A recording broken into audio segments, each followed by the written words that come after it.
오늘 말씀은 주제가 처음 교회에서 하나님은 기적을 통해 복음의 능력을 증거하시고 또 복음을 선포하셨다라고 하는 것이 오늘 말씀의 주제입니다. 우리가 지금 2024년 1월부터 사도행전을 함께 나누고 있습니다. 사도행전은 어떤 책입니까? 사도행전은 비전에 대한 책입니다. 예수님께서 승천하시면서 남겨진 제자들에게 마지막 남기신 말이 있습니다. 그것이 무엇입니까? 오직 성령이 너에게 임하시면 너희가 권능을 받고 예루살렘과 온 유대와 사마리아와 땅끝까지 이르러 내 증인이 되리라 라고 하신 것이 예수님께서 제자들에게 남기신 비전이었습니다. 사도행전은 이 비전이 어떻게 이루어져 가는지, 교회를 통하여 성령의 능력을 통하여 이 비전이 어떻게 이루어져 가는지를 보여주고 있습니다. 이 말씀을 하시고 예수님께서 승천하신 지 10일 이후에 기도하던 120명의 제자들이 있었습니다. 이 제자들이 있던 다락방에 성령이 임합니다. 성령은 세 가지 사인으로 임하게 됩니다. 한 가지는 들리는 소리, 그리고 보이는 것, 그리고 말, 이렇게 세 가지에 대한 이적이 일어나죠. 급하고 강한 바람 같은 소리가 들리고, 그리고 불이 각 사람 개인 위에 임하게 됩니다. 성령이 임하신 것이죠. 성령의 임재를 받은 사람들이 외국어로 기도하고 찬양하게 됩니다. 이것이 무엇이라고 말씀드렸습니까? 이것이 하나님께서 준비하신 교회의 창립 예배였습니다. 오늘날 우리가 무지개 교회 창립 예배가 또 몇십 년 전에 있었겠죠. 처음 창립할 때 그때만 해도 얼마나 많은 사람들을 또 초대하고 큰 행사로 치렀겠습니까? 그런데 이 사도행전 2장의 기록은 처음 교회가 역사적으로 처음 탄생할 때 그 창립 예배를 보여주고 있습니다. 그렇게 하나님께서 준비하신 놀라운 현상들이 일어남으로 통하여 탄생한 교회의 교인들은 어떻게 생활했느냐는 말씀이 지난주 말씀이었습니다.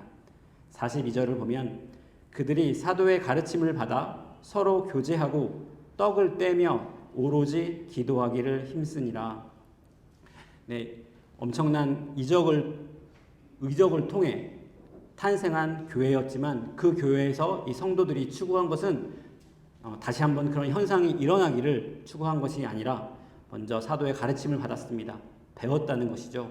그리고 서로 교제하고 떡을 떼며 기도했다라고 하는 것입니다. 그리고 그 다음 43절을 보면 사도행전의 저자인 누가가 이렇게 기록하고 있는 것을 보게 됩니다. 사람마다 두려워하는데 사도들로 말미암아 기사와 표적이 많이 나타났다라는 것이죠. 당시에 기사와 기적이 많이 일어났습니다. 성도들이 기적을 추구하지는 않았지만 그러나 분명히 처음 교회에서는 많은 기사와 표적이 일어났다는 것입니다. 그때 여러 가지 기사와 표적이 있었다고 되어 있는데 누가는 그 중에서 한 가지 기사를 선택하여 적고 있는 것을 보게 됩니다.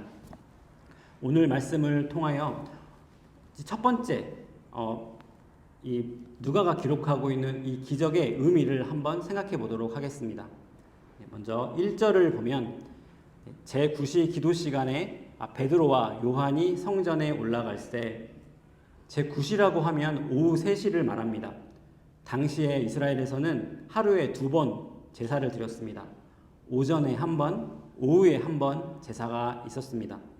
그리고 그 제사가 끝나면 기도하는 시간이 있었는데 그 시간에 맞추어 베드로와 요한이 이 기도 시간에 참석한 것을 우리가 볼 수 있는 것이죠. 저는 여기서 첫 번째로 나타난 그 기사와 이적을 보게 됩니다. 그것은 무엇이냐면 이 베드로와 요한이라고 하는 이름입니다. 베드로와 요한은 매우 다른 사람이었습니다. 그리고 매우 다른 길을 걸어 여기까지 온 사람이었습니다. 베드로는 어떤 사람이었습니까? 베드로는 열심 있는 사람이었습니다. 베드로는 열정의 사람이었죠. 그러나 그것 때문에 많은 실수를 했던 사람이 베드로였습니다. 예수님께서 성만찬을 베푸실 때 예수님께서 베드로에게 네가 나를 배반할 것이다 라고 말합니다. 그러니까 베드로가 어떻게 대답합니까? 세상에 그럴 리가요. 주님, 다른 사람은 몰라도 제가 주님을 배반할 리가 있겠습니까? 절대로 그럴 일이 없습니다. 절대로 그럴 일이 없습니다. 이렇게 부인을 하지요. 그런데 나중에 예수님께서 잡히시고 예수님께서 체포되셔서 끌려가실 때 어린 아이 한 명이 제사장의 뒤뜰에서 베드로가 누구인지 알아봅니다.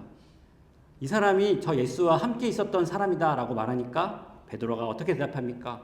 나는 그를 절대 알지 못한다. 그렇게 이야기를 하며 심지어는 성경에는 베드로가 저주하며 부인하여 이르되 나는 그를 알지 못하노라 라고 말했다고 합니다. 베드로의 모습이었죠. 그러나 베드로는 여기서 끝나지 않습니다. 베드로는 또 뒤에 가서 펑펑 웁니다. 그 구절에 기록이 되어 있는 것이죠. 베드로는 그런 사람이었습니다. 열정의 사람이었지만 실수가 많고 또 후회도 많고 회개도 빨리 하는 사람이었던 것이죠. 베드로에게 이 경험은 남은 인생 내내 죄책감으로 남게 됩니다. 베드로는 요한복음 마지막 장을 보면 예수님께서 베드로에게 찾아오십니다. 그런데 그때 베드로가 어디 있냐면 베드로는 갈릴리에 있습니다. 갈릴리에 가서 자기 원래 직업이었던 물고기를 잡는 것을 보게 됩니다. 원래 베드로는 예수님께서 그물을 버리고 나를 쫓으라라고 하면 그물을 버리고 쫓았던 사람입니다. 그런데 부활한 예수님을 만나고도 베드로는 갈릴리로 가서 물고기를 다시 잡고 있는 것을 보게 되는 것이죠. 왜 그랬습니까? 베드로는 포기한 것입니다. 내가 예수님의 제자로 살 수 있을까? 그것을 자신이 없었던 것이죠.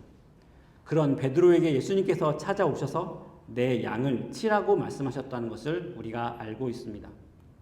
그런데 오늘 베드로가 이 이야기의 주인공으로 등장하고 있는 것입니다. 베드로는 도망갔습니다. 그런데 여기에 또 한 명이 있죠. 요한이 있습니다. 요한은 베드로와 달랐습니다. 요한은 예수님의 십자가 사건이 일어날 때 마지막까지 함께 있었던 사람이 요한이었습니다. 그래서 예수님께서 요한에게 너의 어머니다 라고 말씀하시죠. 예수님의 어머니인 마리아를 맡기시는 것을 보게 됩니다. 베드로는 목소리도 크고 나서기 좋아하는 사람이고 실수도 많고 흥분도 잘하는 사람이었습니다. 요한은 조용하고 섬세했던 사람이었습니다. 그런데 이 두 사람이 지금 함께 있는 것입니다. 성령이 임하고 한 교회를 이룬 이들이 함께 한 것이죠. 베드로는 자신의 죄책감을 이겨내고 이제 함께 사도들과 함께 사역의 자리로 들어갑니다. 요한도 베드로를 비난하지 않고 함께 사역의 자리로 가게 되는 것을 보게 됩니다. 특히 오늘 말씀을 보면 베드로가 계속해서 앞에서 이야기를 하고 요한은 뒤로 물러나는 것을 보게 됩니다. 성령이 임한 교회에서 회개가 임하고 용서가 이루어지고 있는 것입니다. 서로 다른 사람들이, 끔찍한 과거를 겪었던 사람들이, 끔찍한 실수를 했던 사람들이 회개하고 한 교회가 되어 예수 그리스도를 증언하고 있는 모습을 보게 되는 것이죠. 이것이 우리가 처음 교회에서 보고 있는 기사와 이적입니다. 우리가 예수 믿는 사람은 그리스도 안에서 함께 일할 수 있어야 합니다. 다른 사람들이지만, 성품도 다르고 배경도 다르지만, 재산도 다르고 교육 수준도 다르지만 함께 할 수 있는 사람이어야 하는 것이죠. 우리 힘으로 할 수 없지만 복음의 능력이 임하면, 성령의 능력이 임하면 함께 할 수 있었다는 것을 처음 교회가 보여주고 있습니다. 2절을 보면 나면서 못 걷게 된 이를 사람들이 메고 오니 이는 성전에 들어가는 사람들에게 구걸하기 위하여 날마다 미문이라는 성전 문에 두는 자라. 여기에 걷지 못하는 사람 한 명이 나옵니다. 이 사람은 나면서부터 걷지 못했던 사람이었습니다. 한 번도 걷는 게 무엇인지 알지 못하는 사람이고 걸어서 스스로 무엇을 해보겠다고 생각도 해본 적이 없는 사람이었습니다. 그런데 이 사람이 성전에 있습니다. 왜 성전에 있습니까? 예배드리기 위하여 성전에 가는 것이 보통인데 이 사람은 지금 성전에 미문이라고 한 문 앞에서 구걸하기 위하여 이곳에 있는 것입니다. 태어날 때부터 불구였던 이 사람은 한 번도 예배를 드릴 수 없었음에 틀림이 없습니다. 왜냐하면 당시에는 정결한 것, 정결하지 않은 것을 나누었는데 몸에 불구가 있거나 아니면 어떤 문제가 있는 사람들, 또 시체를 만진 사람들, 이런 사람들은 정결하지 않은 사람들로 분류가 되어 예배를 함께 드릴 수가 없었기 때문입니다. 이 사람은 한 번도 성전에 매일매일 갔을 수도 있습니다. 그런데 성전에 왜 갔습니까? 예배 드리러 간 것이 아니라 구걸하러 갔던 것이죠. 이것이 그 사람의 인생이었습니다. 역사가 요세푸스는 이 성전에 대한 기록을 잘 가지고 있습니다. 이 기록에 보면 당시에 성전에 문이 10개가 있었다고 합니다. 근데 10개의 문이 모두 크고 아름다운 문이었습니다. 근데 그 중에서도 한 개의 문이 있었는데 그 문이 바로 오늘 나오고 있는 미문. 미문이 무엇입니까? 이 아름다운 문이라는 뜻이죠. 이 아름다운 문에 대한 이야기가 있습니다. 이 문은 어떤 문이었냐면 높이가 22m가 되었다고 합니다. 22m. 엄청나게 큰 문이었고 이 문은 고린도산 청동, 고린도 전후서 쓰여졌던 고린도서 있지 않습니까? 이 고린도에서 이 구리가 유명했던 것 같습니다. 그래서 고린도산 청동으로 만들어졌고 은과 금으로 도금이 되어 있었습니다. 가장 아름답게 꾸며져 있는 이 문이었죠. 문이 얼마나 컸는지 문을 열거나 닫을 때 20명이 필요했다는 기록이 있습니다. 그 문 옆에, 그 화려하고 아름다운 성전 문 옆에 많은 사람들이 성전에 들어가기도 하고 나갔을 것입니다. 그런데 그 옆에 바로 이 날 때부터 불구했던 이 사람이 앉아서 구걸을 하고 있는 것이죠. 왜 하필이면 이 미문에 앉아 있습니까? 왜냐하면 가장 큰 문이었기 때문에 많은 사람들이 들어오고 나갔을 것입니다. 어쩌면 그 당시 유대인들 중 중산층들이 이 문을 들어섰을 수도 있습니다. 그래서 이 사람들에게 구걸을 하기 위하여 매일매일 성전에 들어가지 못하고 성전 미문에 앉아 구걸을 했다는 것입니다. 이 사람의 나이가 4장에 보면 나오는데 40살입니다. 40세가 될 때까지 대부분의 시간 동안 미문 앞에서 구걸을 했던 것이 이 사람의 인생이었습니다. 이날도 어김없이 성전 미문 앞에서 다른 날처럼 구걸을 하고 있었습니다.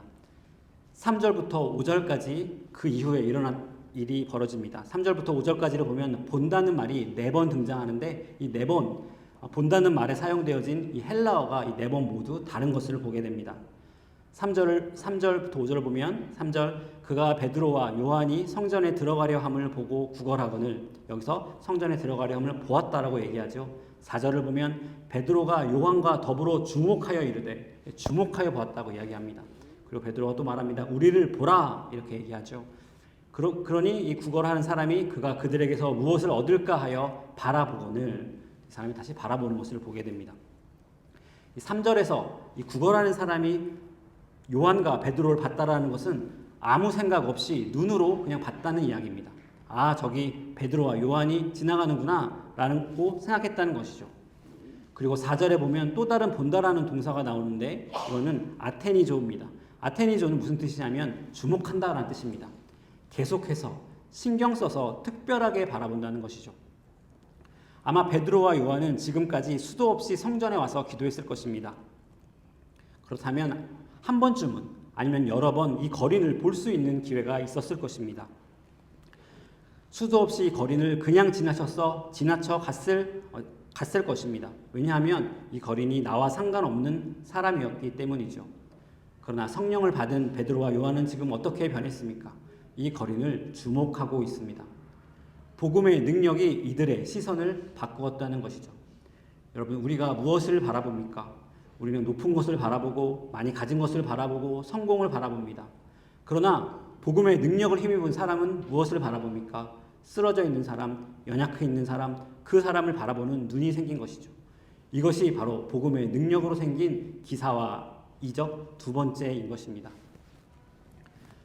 그리고 베드로와 요한은 이렇게 말합니다. 우리를 보라라고 말합니다. 여기서 본다는 것은 또 블레포라고 하는 또 다른 헬라어인데 이것도 눈으로 본다는 것입니다. 특히 한 번만 보라 이럴 때 쓰인다고 합니다.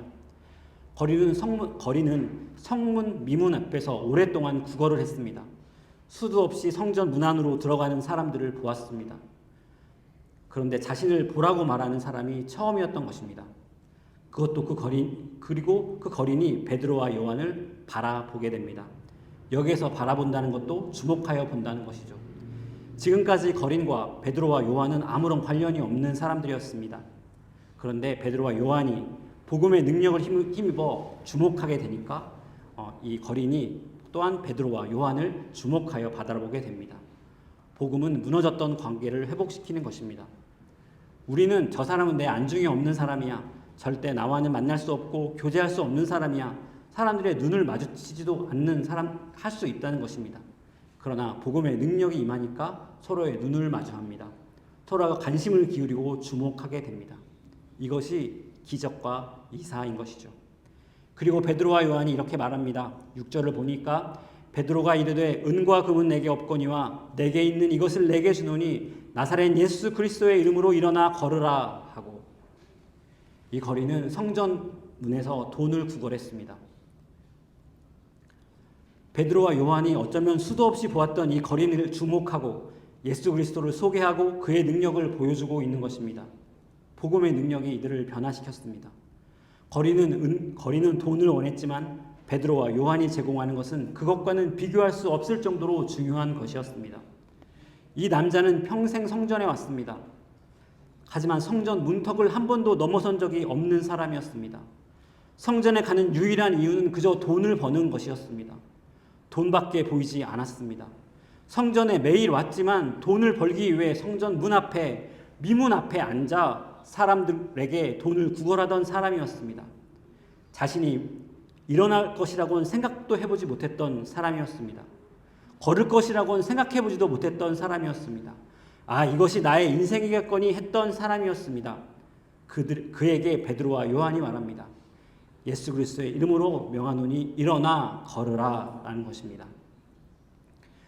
이 모습이 우리의 모습일 수도 있다고 생각을 했습니다. 성전 옆에 있는데 성전 안에는 들어가지 못하는 것입니다. 매일 성전 옆에 앉아, 미문문 옆에 앉아 있는데 정말 성전 안에 들어가지 못하는 것이죠.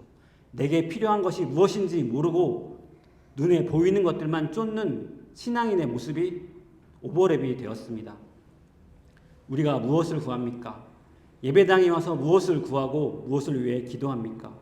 성전에 와서 성전 옆에 앉아 금과 은을 구하는 것이 우리의 모습이 아닙니까? 베드로와 요한을 통해 우리에게 말씀하십니다. 예수 그리스도의 이름으로 일어나 걸으라 라는 것입니다. 복음 안에 있는 능력을 회복하라는 것입니다. 예수 그리스도를 왜 믿는가? 성전에 왜 가는가? 교회를 왜 가느냐고 우리에게 묻는 것입니다. 성전 옆에, 미문 옆에 앉아있지 말고 성전 안으로 들어가라, 일어나 걸으라 라고 말하는 것입니다. 베드로는 이렇게 말만 하지 않습니다.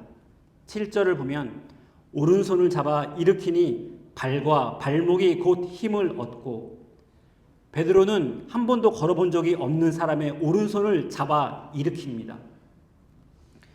예전에는 장애인을 보고 정결하지 못하다고 생각해 접촉하기를 꺼렸던 베드로였습니다. 겁이 많고 두렵고 내가 어떻게 예수님의 제자가 될 수 있어 라고 생각했던 베드로였습니다. 그런데 이제 베드로는 장애인을 향해 손을 펴고 일으킵니다.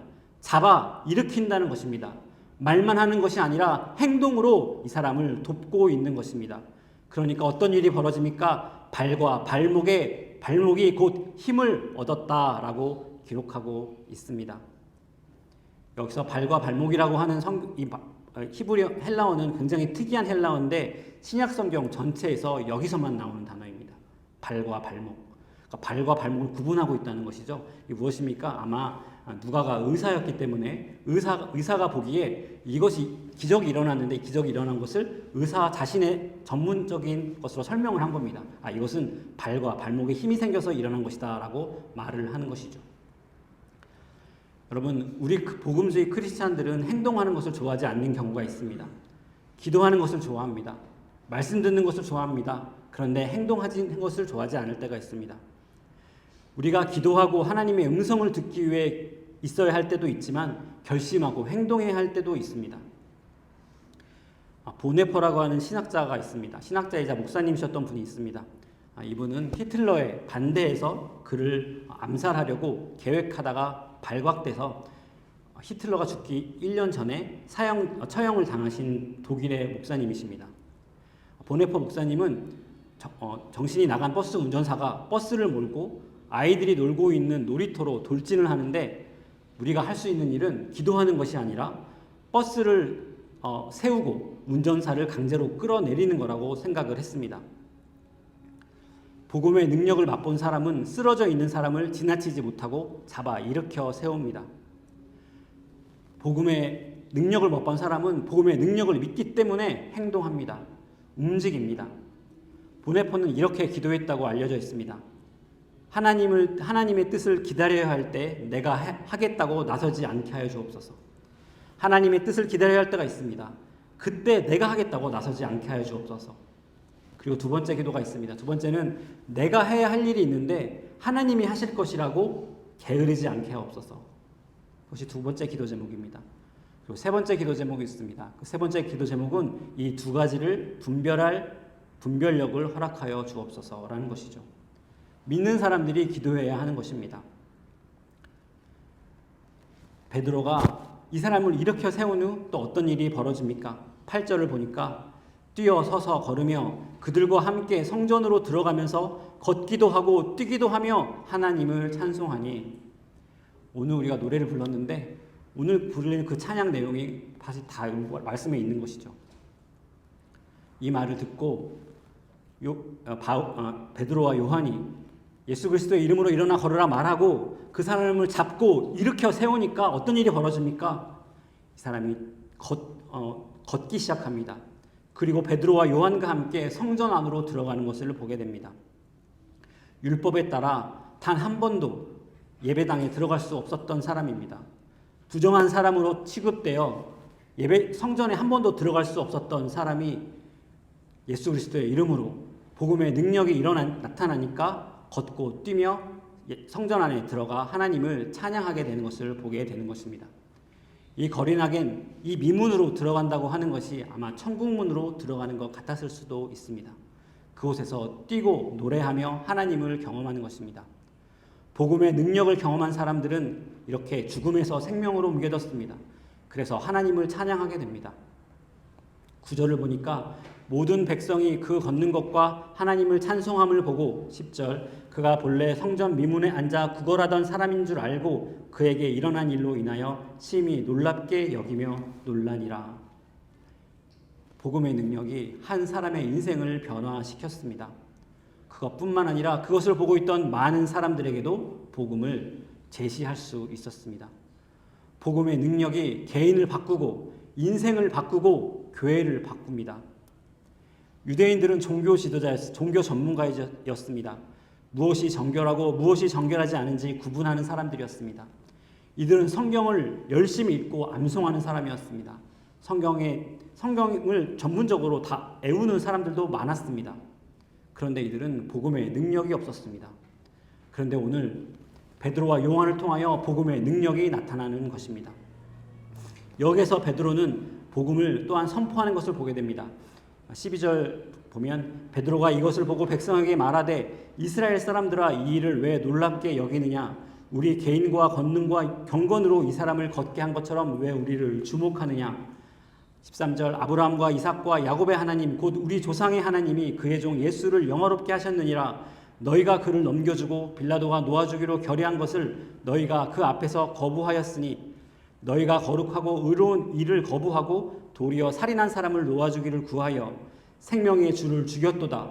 그러나 하나님이 죽은 자 가운데서 그를 살리셨으니 우리가 이 일의 증인이라. 그 이름을 믿음으로 그 이름이 너희가 보고 아는 이 사람을 성하게 하였나니 예수로 말미암아 난 믿음이 너희 모든 사람 앞에서 이같이 완전히 낫게 하였느니라.